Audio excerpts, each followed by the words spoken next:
FSN Radio. It's all about what's next. Go to financialsurvivalnetwork.com and sign up for your free weekly newsletter. You'll also get 3 free reports. The Financial Survival Network. It's all about what's next. Welcome. You are listening to the Financial Survival Network. Today is February 21st, 2017. And, well, looks like gold and silver are holding steady, perhaps getting ready to break out. That's why we're going to Ned Schmidt of the Value View Gold Report and the Agri-Food Value View to find out more. Ned, welcome back. How you doing today, Kerry? All right. So, hey, gold, it looks like it's holding steady. In December, it broke 1,200, but quickly snapped back. And silver is right at that $18 per ounce mark. So what do you make of it? Well, there was almost universal acceptance of the idea that when the Federal Reserve raised rates in December, gold was going to $900 and the stocks were going to crumble and all that. And that's totally not what happened. In other words, since the Fed raised rates in December, the gold stocks are up 20%, gold and silver is up 6.5%. And I contended at that time, and anybody that's an old geezer knows that when you raise rates, it's bad for stocks. So let's see, GLD is up 6.5. The S&P 500 and the Dow are up 3.5. Raising rates is bad for stocks, and you need to own the alternative. The only stock part of the stock market that's done well is the NASDAQ 100, which is the speculative frenzy of this era, and it's going to become painful. Now, one of the problems that people have when they look at gold and silver now is they pull up their chart and they see all this overhead resistance above 1250, 1250 to 1375. They see that as massive resistance to gold if it tries to go up. But what we need to realize is that what appears to be overhead supply does not exist, and that it was already liquidated. Last summer of 2016, the large speculators, and trying to get anything useful out of the Commitment of Traders report every week is painful, but about every 10 years it's a useful exercise. The net long position in gold futures hit 300,000 contracts. By beginning of this month, or in the middle of last month, I guess that's what it actually is, that position was down to 95,000 contracts. 2/3 of the net long position by large speculators was liquidated. So that overhead supply does not exist. You need to pretend like it's not there because it's not there. Okay, that means that what appears to be overhead resistance on the chart isn't there. What you now have at about the 1250 area, you've got gold's 200-day moving average and where this resistance appears to exist.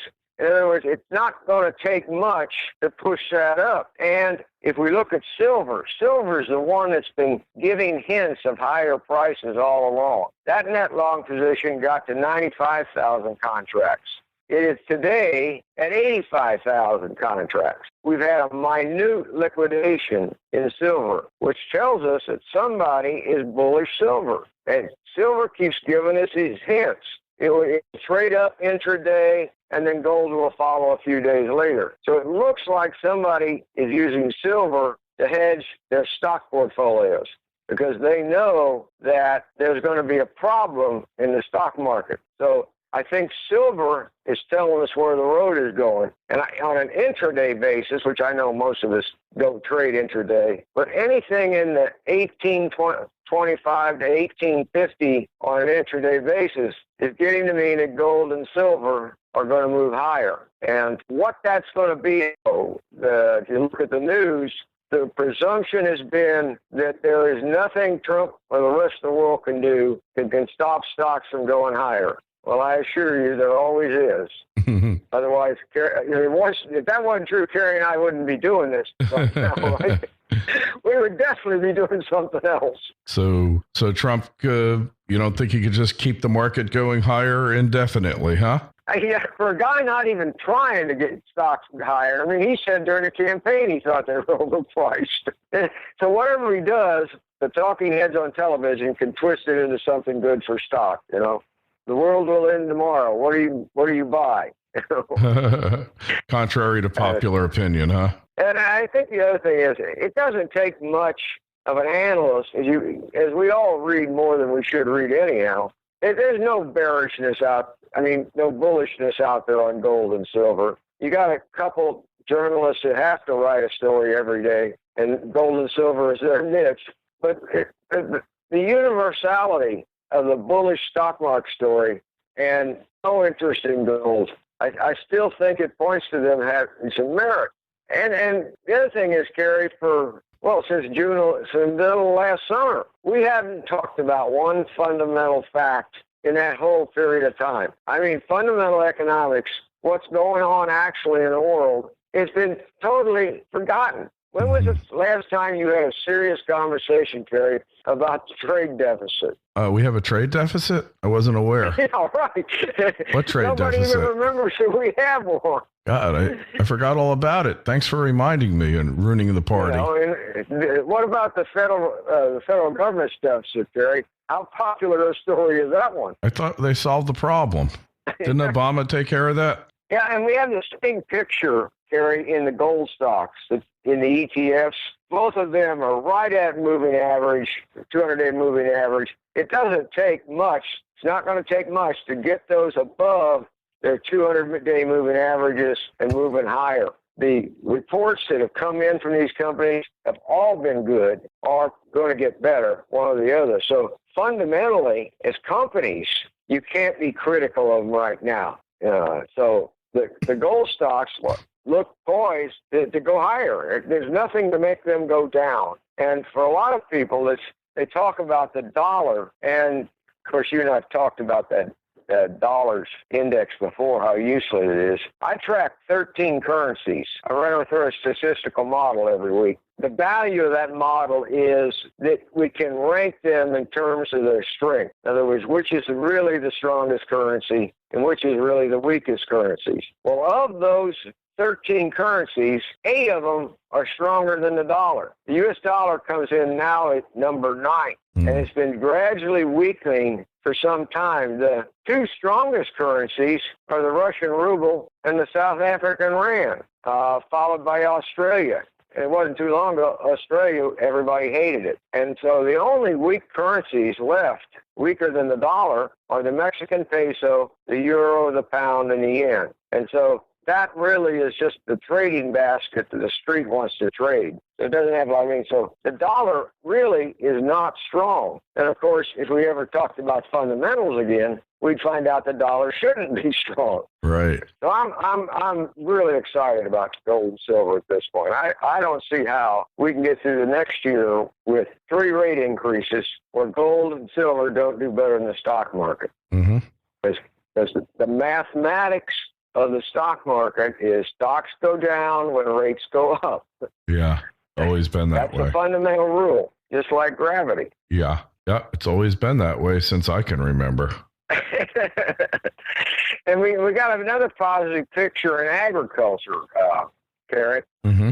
And about a year ago, we started, if you back up a year, for a year and a half before that, for 1 to 3 years before that, we had nothing but bad news on supply. The U.S. Department of Agriculture issues something called WASDE every month, World Agricultural Supply and Demand Estimates. And every month, those things were bad news for grains. Bad news for grains. Last summer, we started to see voracious demand for U.S. grains, and it's just been stronger and stronger than anybody recognized was going to happen. Now, 3 months ago, we got the WASDE that would be for December, and everybody was expecting another bearish report. It wasn't bearish. There wasn't an ounce of bear food in it.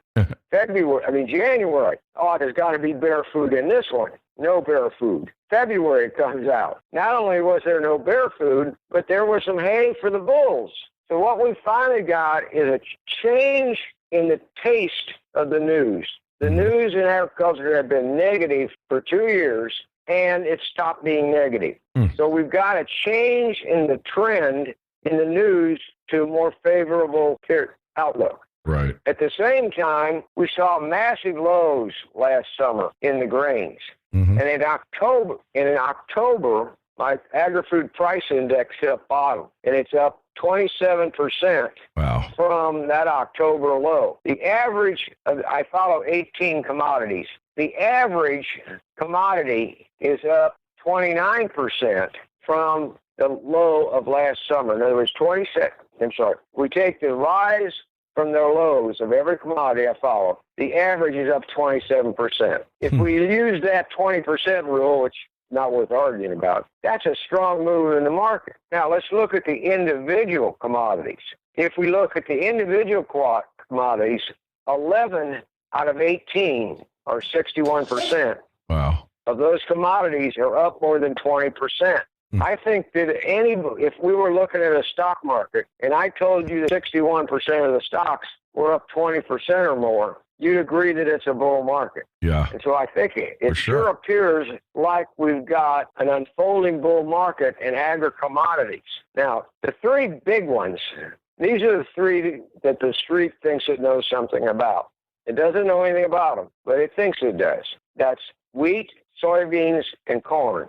All three of those commodities in the cash markets are now above their 200-day moving averages. So there's a strength developing in those three commodities that can only come because of strong demand. Like wheat prices are up 24% from their lows. That's amazing. Soybeans are up 16%, and corn is up 13%. Now, those three are the trigger because those are the three that the street looks at. So doesn't take much in soybeans or corn for us to get all three of those up 20% or more from their lows. So that would turn the street positive. But the street has been subtly moving toward these stocks. From a year ago, the ag stocks are up 29%. The NASDAQ Composite is up 28%, and the S&P 500 is up 22%. So the ag stocks have been putting in a strong year, and that's not really surprising because on a 10-year basis, the ag equities have done 8%, and the S&P 500 has done 5%. So this is a long-term group that went through a cycle. It's now coming out of that cycle, and the stocks are recognizing it. I mean, Deere and Agco are two stocks that they act like they're growth stocks the way they've been chasing them. The problem we got, Kerry, is there's just not a lot of alternatives. The money that's going to flow into these stocks, there's just a few handful of them that you can go into. And the easy ones have been run up, like Agco and Deere. Fundamentally, the two most attractive are, for most investors, is ADM and BG, Bunge. Now, Bunge has had a strong pop here because they had great quarterly earnings. ADM seems to be the one best positioned for the average investor. For those of you that are a little more longer term, JBSAY is the ADR for JBS out of Brazil. And this is the world's largest animal protein company. And they are restructuring. They're going to put all their international meat companies into a single company, which will have primary listing on the New York Stock Exchange. Well, I say New York. I don't know if it's which market, actually. So that stock has very attractive potential, as it'll be the only global animal protein company trading in a major market. Right. So this is one. And they just named the independent directors for the new company. And I don't have a list of them, and most of us wouldn't recognize them. But if we look at their backgrounds, there's some strong fund managers that are involved in this. And while half of us don't like him, John Bonner is going to be one of their independent directors. And he probably has very strong government contacts. Right. So that's one to look. Another one is Wilmar International, which primary trading is in Singapore. But we have an ADR that trades in the United States, WLMIY. And they just reported a bang-up quarter. This company is the major food supplier to Asia, especially in China, in palm oil, sugars, other oils. And so Wilmar is just going to sit there offshore and sell palm oil and sugar and soybeans and whatever else to the Chinese and probably get rich doing it. So those are the ones I would look at. But I would say ADM is probably the one closest to most investors right now to being of interest. Right. Interesting. Wow. Did I leave anything out, Kerry?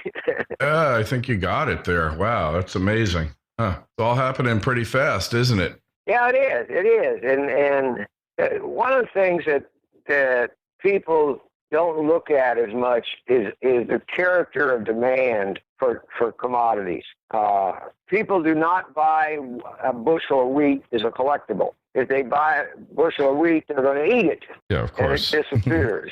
Yeah, I'm not going to put a barrel of corn in my basement. It's not going to happen. Right. The other thing is that China is changing the whole character of its ag policies. And they are, I don't want to say they're throwing in the towel, but they're throwing in the towel on self-sufficiency. In other words, they're changing farm policy to accept the fact that they are a high-cost producer. Right. And it makes more sense to build electronics factories than it does to try and help somebody grow corn. And the other thing is on the metals, people do buy gold and silver as collectibles.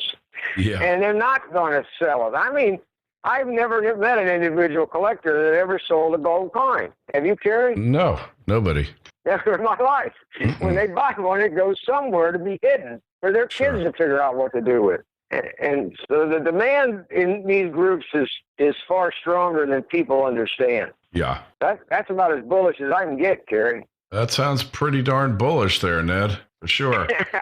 More bullish than for quite some time. And last year was really a pretty bullish year until December came along. So what happened, Ned, in December to drive down the price of gold and silver the way that it happened? I think there was a lot of people that bought into this concept that the sole determinant of the dollar's value is interest rates. In other words, the presumption is that if dollar interest rates went higher, people are going to move money to the United States.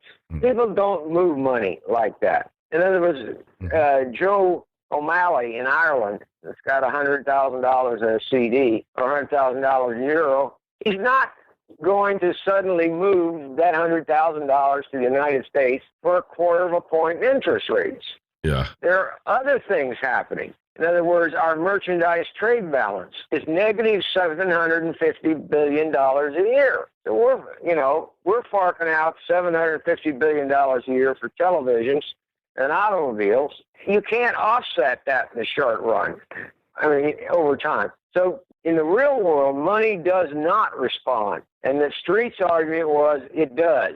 The only thing that matters on the value of the dollar is the interest rate. And so people bought into this. Or in the short run, the street can move money in size into the futures markets and have a tremendous impact in the short term. So like gold underperformed toward the end of last year. That was the reason. But silver didn't respond. And so there's a lot of people that bought into that, and then the street moves money into the futures market en masse, and it can have a big impact short term. But over the long term, our $750 billion net trade deficit has a far bigger impact. I don't know if I answered your question or not. I think I got it. Yeah, so I think there was some rambling. I'll admit there was some rambling going on there. Yeah. No, it kind of makes sense. Yeah. Scratch that sheet. No conspiracy to bring down the price of gold for the end of the year to make it look like it performed less than the stock market? I don't know how much of that camp I'd be in. Now, I don't think that presumes that they're more smarter than we give them credit for. Yeah.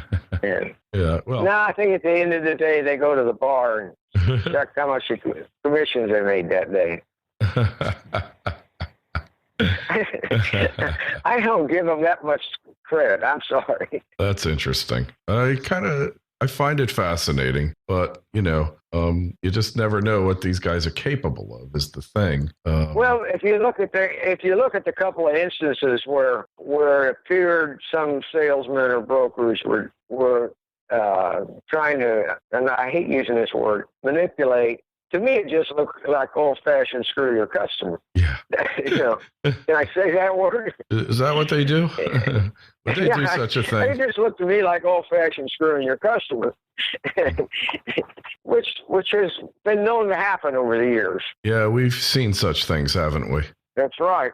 Mm-hmm. And if it's not one thing, it'll be another thing. Yeah, well, we've definitely watched them pull this stuff before, but in the long run, how much can they really manipulate? For the single customer, it can be a lot. Yeah, I don't know how much the market, on a world basis it matters. Yeah, the world, yeah. But for a single customer, yeah, they can really screw them good. But in the world market, how much can they really do it? Yeah, they can. Yeah, it depends how badly they want to do it, right? Yeah, and look at how much the ruble is appreciated.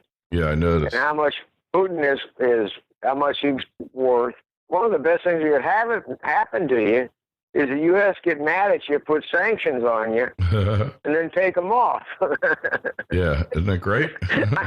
I mean, nothing makes you richer than U.S. sanctions. Yeah, that's pretty funny. Oh, well, or have the U.S. beat you in a war, and then they'll pay to rebuild you. The Mouse and Roared, I saw that as a rerun the other night on television. You ever see that movie? No, I didn't see that. Oh, it's a movie from the 60s. Mm-hmm. It was about a country that decided they were having economic troubles, so they decided to declare war on the United States, because that was a sure way to get rich. Yeah, sure way to solve all the economic ills. That's true. Everybody gets rich, and we get mad at. Oh, hey, I meant to say, by the way, any questions, comments on this interview or others, just send me an email, KL@KerryLutz. That's KL@KerryLutz. Ned, your sites again are, got to remind me. The ValueViewGoldReport.com and Agri-Food-Value-View.com. All right. Be glad to send out a sample to anybody that writes us. Oh, excellent. And we will have a link to your publications on our site, financialsurvivalnetwork.com. Our Twitter feed, if you care about such things, is @KerryLutz. Our Facebook page is Financial Survival Network. And by the way, if you want to subscribe to the show through iTunes, so it automatically gets delivered to the program, you don't have to go searching for it. You don't have to go to the website or any place else. It just gets delivered either to your iPhone or your computer. Just go over to the iTunes store, type in Kerry Lutz or Financial Survival Network, and then click the subscribe button. It'll automatically come to you. It's that simple. Ned, it's always a pleasure speaking with you. Just go over to Ned's sites, one or the other. You'll find him there and get a free copy of either one. Check it out. It's valuable information. We'll talk to you again soon, my friend. You be well. All right. Talk to you later. Have a good day. FSN Radio. It's all about what's next. Go to financialsurvivalnetwork.com and sign up for your free weekly newsletter. You'll also get 3 free reports. The Financial Survival Network. It's all about what's next.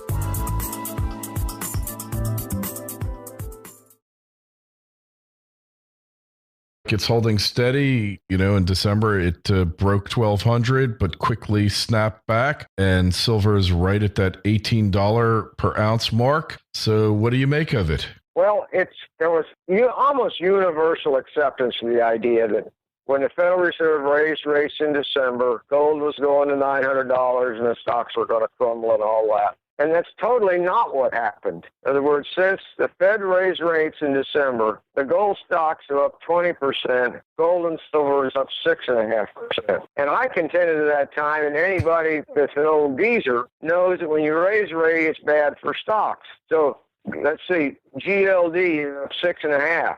The S&P 500 and the Dow are up 3.5. Raising rates is bad for stocks, and you need to own the alternative position in gold futures hit 300,000 contracts. By beginning of this month, or in the middle of last month, I guess that's what it actually is, that position was down to 95,000 contracts. 2/3 of the net long position by large speculators was liquidated. So that overhead supply does not exist. You need to pretend like it's not there because it's not there. Okay, that means that what appears to be overhead resistance on the chart isn't there. What you now have at about the 1250 area, you've got gold's 200-day moving average and where this resistance appears to exist. In other words, it's not going to take much to push that up. And if we look at silver, silver is the one that's been giving hints of higher prices all along. That net long position got to 95,000 contracts. It is today at 85,000 contracts. We've had a minute liquidation in silver, which tells us that somebody is bullish silver. And silver keeps giving us these hints. It will trade up intraday, and then gold will follow a few days later. So it looks like somebody is using silver to hedge their stock portfolios because they know that there's going to be a problem in the stock market. So I think silver is telling us where the road is going. And on an intraday basis, which I know most of us don't trade intraday, but anything in the 1825 to 1850 on an intraday basis is getting to mean that gold and silver. The only stock part of the stock market that's done well is the NASDAQ 100, which is the speculative frenzy of this era, and it's going to become painful. Now, one of the problems that people have when they look at gold and silver now is they pull up their chart and they see all this overhead resistance above 1250, 1250 to 1375. They see that as massive resistance to gold if it tries to go up. But what we need to realize is that what appears to be overhead supply does not exist, and that it was already liquidated. Last summer of 2016, the large speculators, and trying to get anything useful out of the Commitment of Traders report every week is painful, but about every 10 years it's a useful exercise. The net long FSN Radio. It's all about what's next. Go to financialsurvivalnetwork.com and sign up for your free weekly newsletter. You'll also get 3 free reports. The Financial Survival Network. It's all about what's next.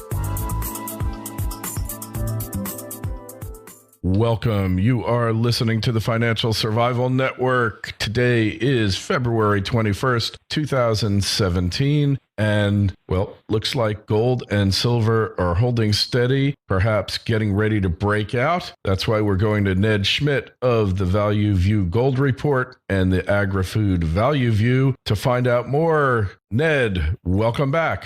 How you doing today, Gary? All right. So, hey, gold, it looks like